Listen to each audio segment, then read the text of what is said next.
Welcome to the channel, Brainiacs. It is good to be back. For those of you new here, my name is Dr. Martin Rutkowski, and I'm an assistant professor of neurosurgery with expertise in brain tumors. Between my career and family, life can get very busy, and the constant push and pull of balancing the two can be difficult. These last few months, the balance swung pretty far toward my career, and with good reason. I took, and passed, my American Board of Neurological Surgery oral board examination. Now, what exactly does that mean? That means that dating back to last summer, I've devoted hours and hours of each day to preparing for the last test of my life, and it's a big one. To best understand what oral board examination certification means, let's travel back to the beginning of my career in neurosurgery. I spent 6 years in medical school at UCLA, with 2 taken off for dedicated neurosurgery research under a Doris Duke Fellowship, followed by a 6-year residency in neurosurgery at UCSF and a year of open and endoscopic skull-base fellowship at the University of Southern California. With 13 years of training under my belt, I finally became a board-eligible attending and faculty member. In addition to completing neurosurgery residency and passage of the ABNS, or American Board of Neurological Surgery, written examination, which is a comprehensive test of neuroscience, neuroanatomy, and pathophysiology, we are required to take an oral examination to become officially board certified by the ABNS. The broad aim of the ABNS, in their words, is to encourage the study, improve the practice, elevate the standards, and advance the science of neurological surgery, and thereby serve the cause of public health. There's a tremendous amount of autonomy in neurosurgery, and ensuring that neurosurgeons have excellent clinical judgment and safe surgical outcomes is paramount. It is up to each and every one of us to maintain the highest ethical, clinical, and technical standards, and the ABNS aims to judge our ability to maintain patient safety through a standardized oral exam. The exam is offered twice a year and taken after roughly 3 years of independent practice as a neurosurgeon. It takes about 3 hours total. We spend 45 minutes in each session with 2 senior neurosurgeons universally seen as experts in their respective fields, covering general neurosurgery, a subspecialty of your choice, which is generally your own, so in my case tumors, and a session covering some of your own operative cases, and that usually means the ones with complications. The first session on general neurosurgery covers areas commonly seen by all neurosurgeons.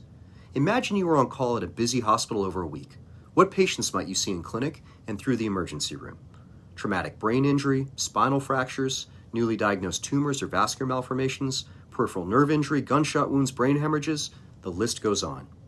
You're taken through 5 encounters and asked to review and analyze a patient's presenting symptoms, neurological exam, and imaging before deciding how and why to operate, or to justify why an operation isn't indicated at all. The cases move quickly, and you're expected to rapidly interpret the information given to you and formulate a plan. With less than 10 minutes per case, you need to think clearly and quickly. Next, you encounter a similar format within your own specialty. And while you know what type of cases you'll be seeing based on your specialty, whether neurotrauma, tumor, functional, pediatrics, spine, or vascular, expect the case complexity and nuance level to increase substantially. It's not enough to know what operation to offer. You need to understand and easily be able to explain why one surgery is better than another, anticipate and manage intraoperative and postoperative complications, and create a long-term care plan for a patient, all in 9 minutes. And let's not forget that you're often answering questions from famous names in your field. I can tell you from personal experience that every time you flub an answer, it becomes 100 times more embarrassing in front of people you admire and want to emulate. Sound stressful enough yet? Now imagine that you spent the last 6 months creating a personal log of 125 of your own operations, including all complications. And believe me, we all have complications. This log gets uploaded to the ABNS, reviewed, and 5 cases selected that they'll be grilling you on. While it's not a fun experience, I believe this is the single most important part of the exam. Internal quality control is absolutely essential to maintaining public trust in our ability as neurosurgeons. Self-policing, especially in areas of surgical judgment and decision-making, is critical. The board needs to make sure that people are making sound decisions and keeping patients safe. The consequences of poor judgment can be lethal and devastating, and stories like that of Dr. Death are a huge blemish on our profession. More on that in a future video. When the worldwide pandemic hit, the format of the exam changed from in-person examination to a virtual format. Instead of flying from around the country for your exam, we were now allowed to take the exam over Zoom from the comfort of our own homes or offices. But obviously that meant that we all needed a quiet, distraction-free room with high-quality internet to ensure a smooth examination process. This is not the time where you want your computer crashing, internet cutting in and out, or automatic software updates hijacking your computer in the middle of one of the most important exams of your life. So what did I do? The responsible thing, of course. I cleaned out our basement, fashioned a quiet home office, performed multiple speed checks on our home internet, and locked the dog upstairs. Thankfully, my family agreed to step away for the afternoon in anticipation of my exam. I had spent months and months logging cases, studying, going through mock practice sessions with mentors and colleagues, and mentally preparing myself for what I hoped would be the final test of my life. I slept well the night before, had my suit and tie prepared, and was ready to crush the test. So I log into Zoom, see my finalized exam schedule and list of examiners, and took some deep breaths. The first session was on my own cases, and thankfully went smoothly.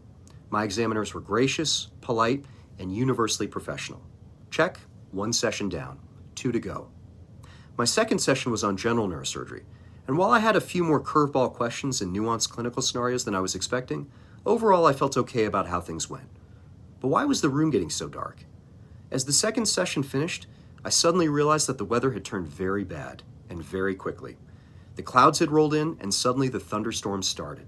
And for those who live in the American South like I do, you know what I mean. This isn't just heavy rain, this was booming thunder and lightning, howling winds, and yup, you guessed it, a massive power outage.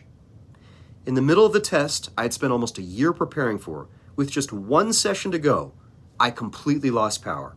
And it turns out it wasn't just my home or neighborhood, it was the entire city where I live. As someone who prides themselves on managing stressful situations well, let's just say I did my best. After a minute of praying the power would somehow return, and with barely 3 minutes before my next Zoom session was about to begin, I frantically reached out to the ABNS. "Well, this has never happened before," was their response. I could only shake my head. Was this seriously happening to me? All I could think was, please don't make me take this exam over again. Not only would it involve studying and re-preparing all over again, the next exam date wasn't for another 6 months, and I desperately wanted to be done with the process. Could I create a hotspot through my cell phone, they asked?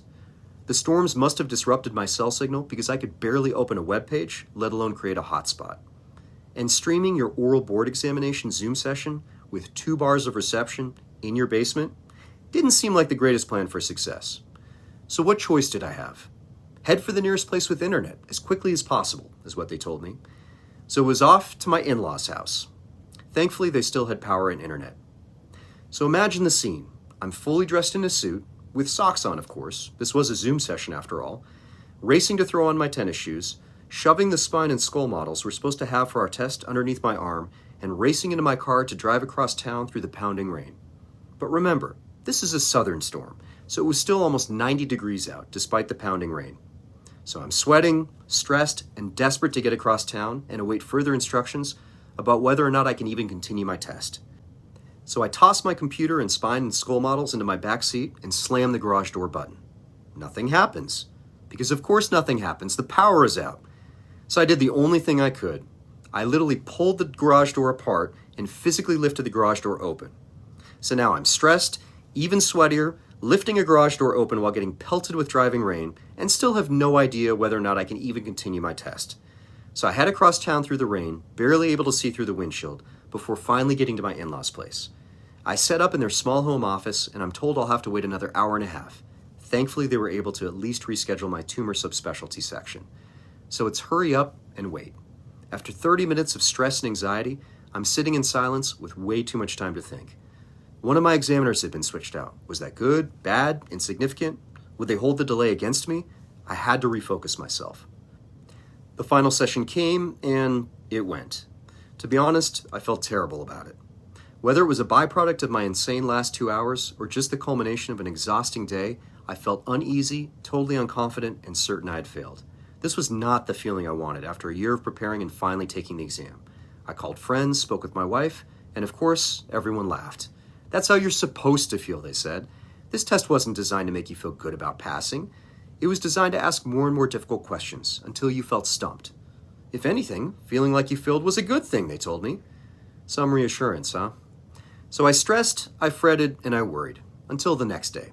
I've taken enough tests in my life and encountered enough stressful situations that I've learned to let it go. If there's any silver lining to treating incredibly sick patients, it's that you definitely learn what is truly consequential and worth your worry. You can let the anxiety consume you, or remember the difference between your sphere of worry and your sphere of control.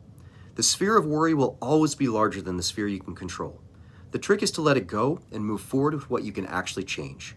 So I returned to work the next week, evaluated clinic patients just like any other day, resumed operating and working on research, and tried to forget all about my bad feelings regarding the exam. It would be 3 to 4 weeks until we found out the results, and I refused to spend a whole month riddled with doubt and anxiety. And then, just like that, an email arrived not 2 weeks later. The American Board of Neurological Surgery oral exam results letter is attached. It was so terse that I opened the attachment before my mind even processed what it could be. I had passed. I was now a board-certified neurological surgeon, a diplomat of the ABNS. The smile almost broke my face. I was unbelievably relieved and happy. 16 years of training makes for a long road full of intense pressure and seemingly endless examinations and efforts to prove to myself that I have what it takes. And now, here I am, enjoying the fruits of my labor in a career I love, sharing this all with you. Thanks again for watching, Brainiacs. I'll see you in the next video.